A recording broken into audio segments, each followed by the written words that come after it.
Hey, it's Ann Rollins from Blanchard. We've all seen it happen. Someone goes to a training, they're energized, they are super pumped about the things that they saw and learned.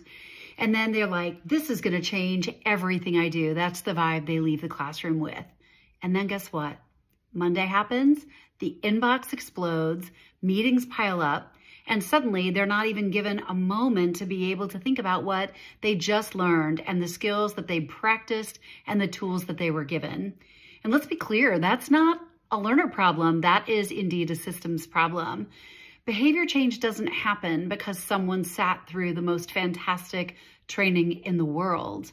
Behavior change happens when it is sustained through coaching, through application activities that happen after that formal learning is done, or because someone is actually modeling that behavior around them, ideally, in addition to these things.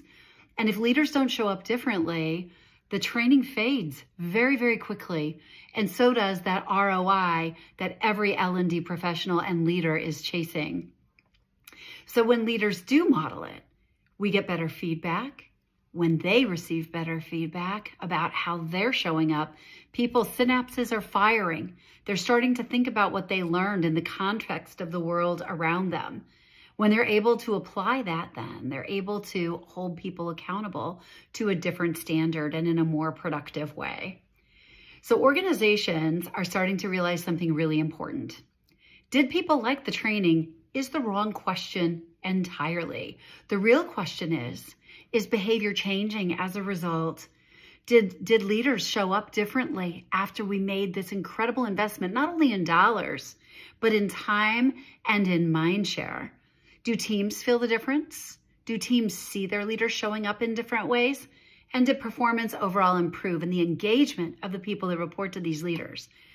Because the future of learning isn't about great events, right? That's table stakes.